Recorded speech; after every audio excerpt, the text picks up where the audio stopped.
Les invités, définitivement, ne savent pas se tenir. Le 4e but est signé Ziani.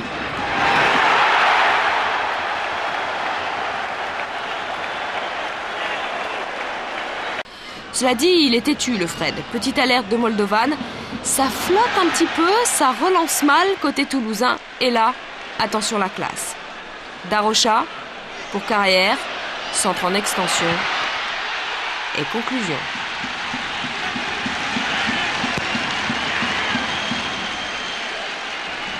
Pour Ziani, le plus dur venait d'être fait, notamment sur ce centre de Carrière. Il n'a plus qu'à conclure. Ça fait 1-0 et ça prouve une fois de plus que Nantes, cette saison, aime voyager.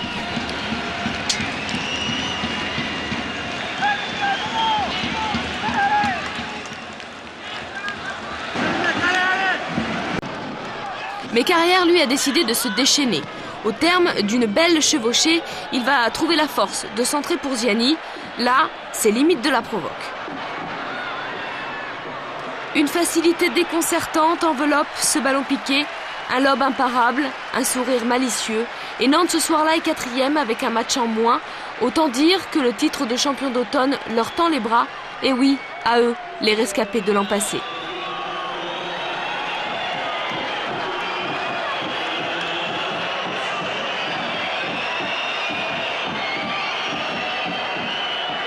Ziani remet une nouvelle fois en retrait pour Moldovan. Et là, incroyable arrêt de la main de Martin Djetou. Difficile d'expliquer ce réflexe qui lui coûtera évidemment sa place et offrira un pénalty aux Nantais.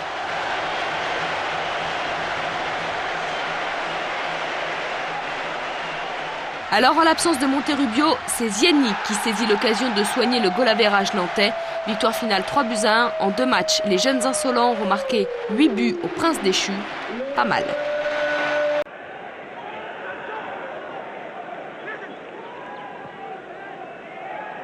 Carrière, den hat man ein bisschen vergessen.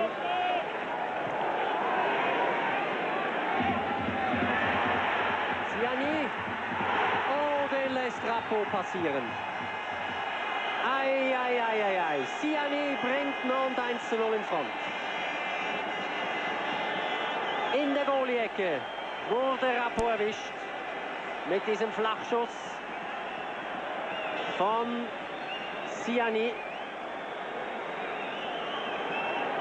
Hat er sich da verspekuliert, hat er eine Flanke erwartet, den auf jeden Fall muss er halten. Allerdings nicht nur seine Schuld, auch die Vorderleute haben den Torschützen ziehen lassen. Ziani, 25. Spielminute, 1-0 für Nantes.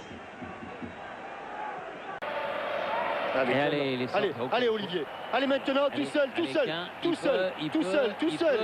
avec son pied gauche. Encore. Oui, ah oui, il y arrive quand même. Il a manqué le premier, mais il a récupéré. Et il va marquer le 3e but du Football Club de Nantes à 5 minutes de la fin. Avec une action très intelligente au départ, certes, grosse erreur des Romains, mais on s'en va du stade olympique. On quitte le stade olympique et une interception de Quin.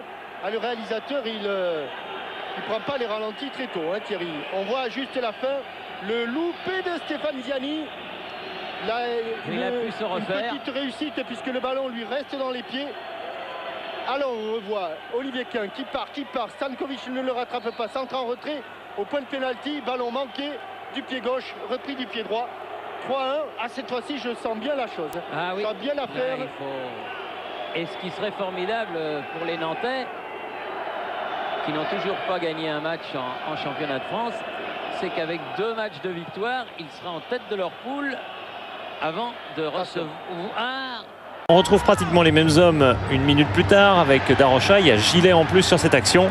Vairua qui enchaîne. Stéphane Ziani à l'arrivée en 2 minutes. Sedan a craqué. Sedan avait pris 2 buts juste avant la mi-temps à Lens. Cette fois-ci, c'est 2 buts juste après la mi-temps à Nantes. Et ces 2 buts sont du pur bonheur, offert ici par Vairua à Stéphane Ziani, son 35e but de sa carrière. Trop, c'est trop. Et le trop, en l'occurrence, c'est ce 3e but nantais. Si Stéphane Ziani a crucifié son ancien club,